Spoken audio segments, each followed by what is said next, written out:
Hi, I'm Paige, a metalsmith and jewelry store owner, and today we're going to unbox and test out the brand new WeCreat Lumos laser. I want to thank WeCreat for sending this to me. I'm super excited to unbox this laser, so let's get into it. I own quite a few lasers right now, and this one immediately caught my eye because of how portable and powerful it is. We've got a quick user guide, user manual, and instructions on how to unbox and install the software. The WeCreat Lumos is a portable laser engraver with 3-watt IR laser, beam focus, and galvotech technology, which makes it fast, able to achieve a deep engrave, and you can even engrave and color on metal. It's compatible with over 300 different materials, so I know you'll be able to find something to work with.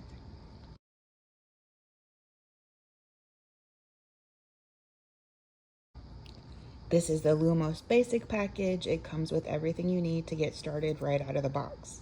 I love that it's compact. It fits right into a small studio space like mine, and I could even take it to markets or pop-ups. They also offer a few accessories that you might want to check out. There's a rotary module for engraving on round items like rings and bottles, a slide extension module for larger or batch projects, a mini air purifier, which I would highly recommend this one. You don't want to be inhaling particles from whatever you're engraving. There's also a magnetic protective cone for using it in handheld mode, which I'm very intrigued by this one. So if you get it, let me know how you like it. And they plan to create more accessories that are coming soon.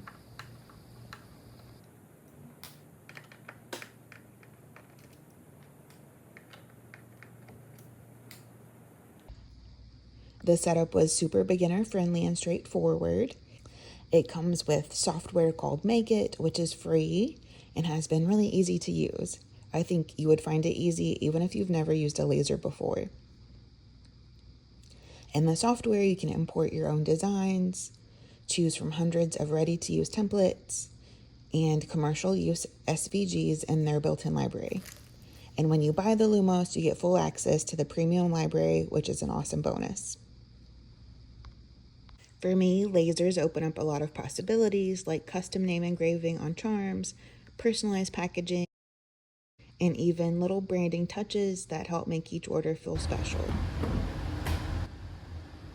It's fast enough to use in store, even at markets, which makes offering custom pieces on the spot way more doable.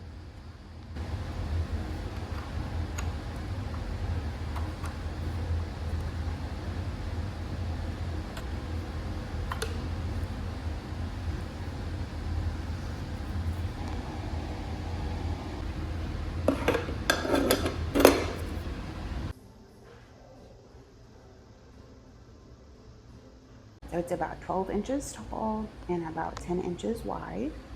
So it'll be really good for any studio space that you have. My studio is itsy bitsy. I've got it in my shop right here.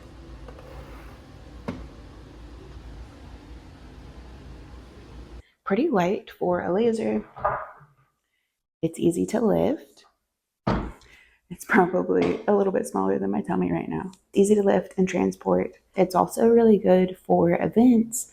If you do any pop-ups or travel, or if you're like me who is a part-time stay-at-home mom, so sometimes I'll take my machines home, sometimes I'll have them in my studio here at my store, just depending on what kind of work I'm going to be doing for the week. There's so many different ways that you can use it, so many different materials. I'm mostly showing how I plan to use it in my own jewelry business with the different metals that we use and the different packaging options that I have as well. So feel free to let me know if there's any materials that you want me to test out. If I can get my hands on them, I'll try them out for you. We got a piece of brass we're going to test it out on.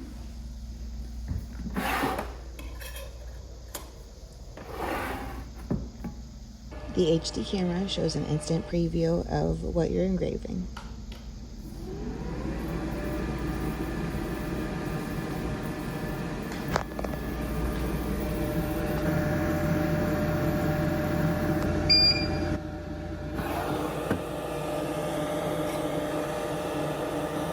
So this I did using one of the images that was already in the program, And then I also used the suggested setting for brass. That's what it looks like. I'm going to do my own image and my own settings and see what I can get it to do next.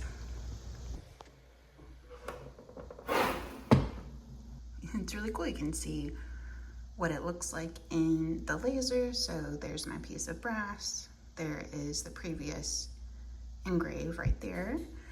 So this is going to be one of my own images right here, and I've updated it with my own settings to see if that works. So we'll give that a try.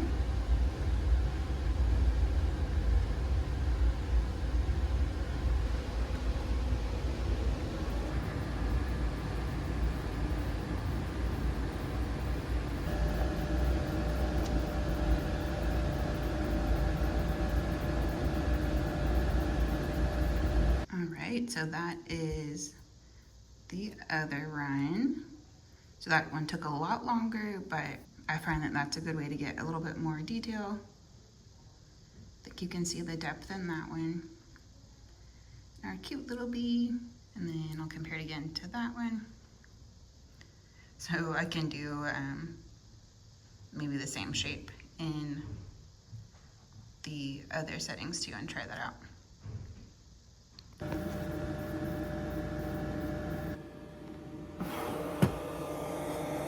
So they don't look too much different. I think you can kind of tell the one on the right is deeper. Can you tell? So this one, the one on the left, is using the settings that were already in the WeCreat software. And then the one on the right was using some of my own settings. But either way, they both look really nice. And you can feel the engrave. So let's test some silver next.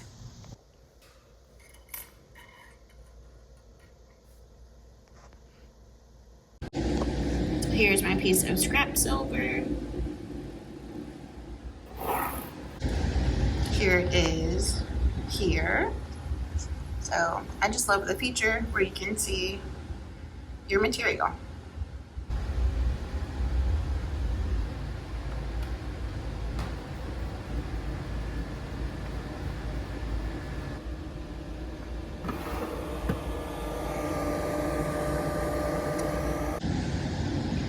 So here it is on silver. I think it looks really good. You can see the depth. And here is the brass with the silver.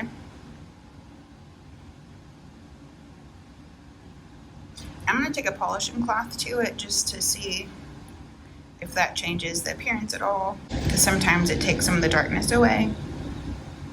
So stay tuned. Did lighten up the silver a little bit. The brass looks good, and sometimes it basically just cleans it up so you can see the detail better. So I would recommend using a polishing cloth with your metal pieces. Got this little silver charm I'm going to try to engrave with some handwriting. We'll see how that goes. I know it'll be itsy bitsy, so it'll be a really good test on how it works out. So here's the handwriting that I'm going to do. All right, let's see how it turns out. So here's how it looks on here. I'm going to hit start. Send. All right.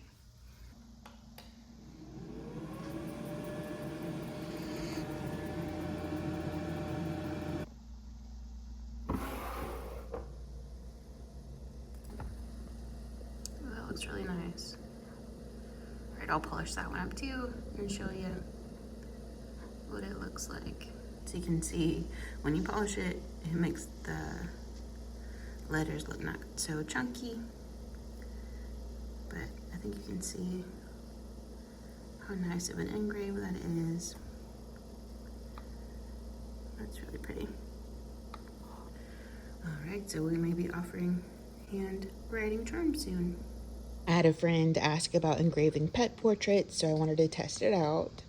I think I could probably do some editing of the original image a little bit better to get better results, but I think overall you can see how detailed you can get for your engraving.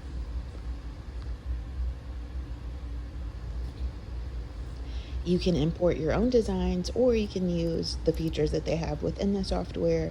So right here, I am trying out the different fonts that they have available for engraving on the dog tag.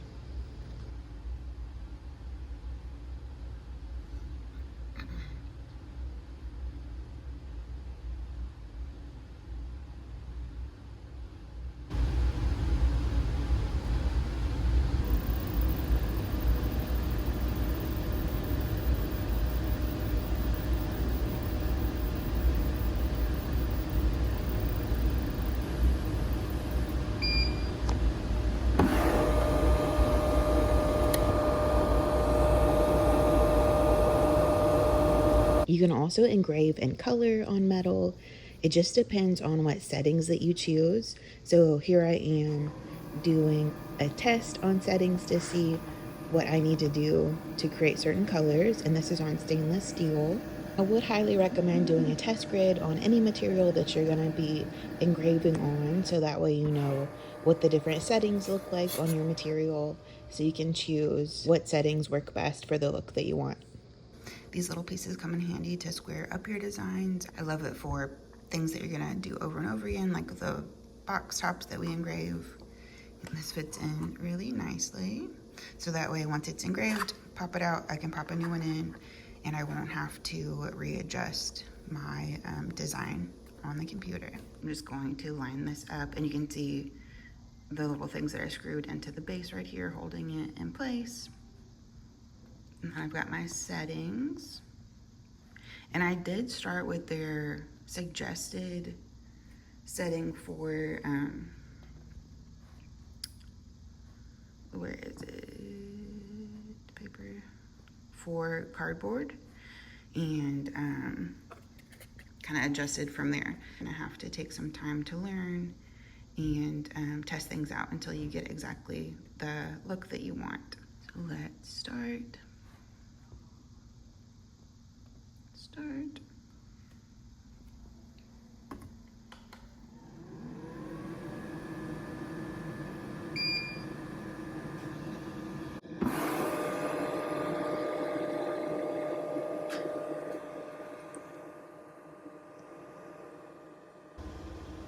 That looks really good.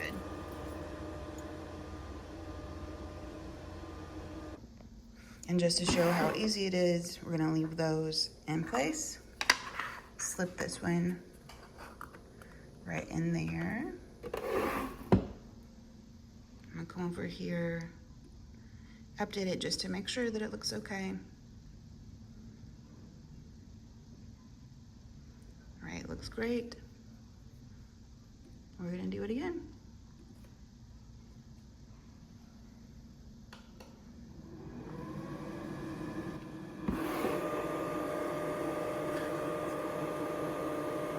Tried the same settings on this really thin piece of cardboard and cut through it on accident.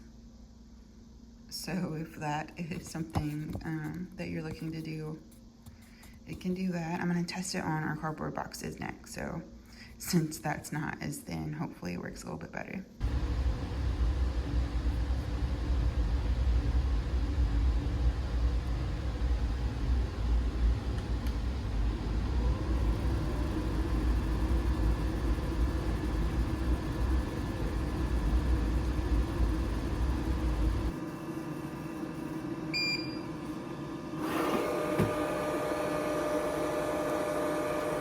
Just now, I use these just as weights, kind of to hold the cardboard flat, because you do have the fan running in here, so I didn't want it to move and mess up the design. So these were just sitting on there to keep them flat. That's with the same settings as what I did on our boxes and this piece of cardboard. And one problem I've had with other lasers and other settings when I have tried to engrave on cardboard is it looks really nice, but then once I like do this, you have a bunch of soot from the engrave, but this looks really nice. So this might be something that we incorporate more into our packaging. So here's that box put together. It looks super cute, and it didn't take very long, so I think this would be good for certain launches, or if you had some extra time to customize your boxes and didn't want to do a stamp. For this one, I'm doing some of our pouches, and I taped it down. So same reason you've got the fan in there. I didn't want it to move and mess up the design. Since the bag is kind of wrinkly and raised, the tape stretches it out a little bit.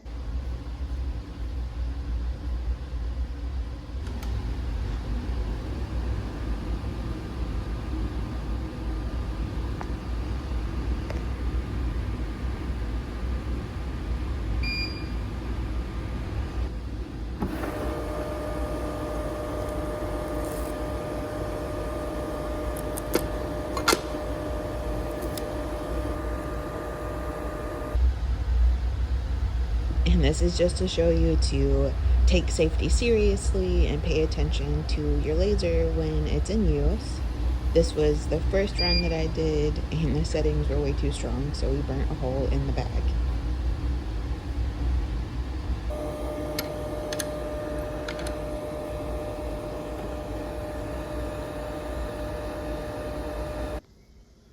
So now I'm going to try to cut the wood.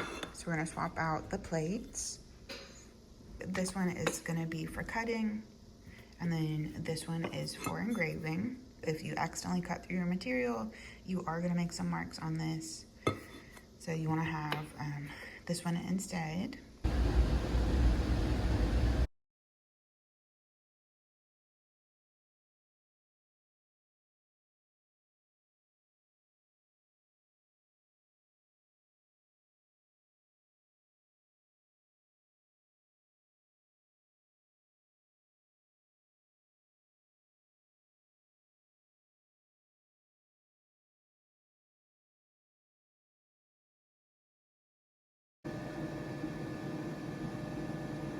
Overall, I'm really impressed with this machine. I think it combines a lot of other features that we have seen in other high-end lasers. So it's really good to see it in a more compact, affordable machine. If you're interested, definitely check the link down below to purchase your own Lumos laser. And let me know if you have any questions, if you want to see any future videos of me using the Lumos, or if you want me to compare it to any of the other lasers that I already own. Leave them in the comments. Thank you so much for watching. Bye.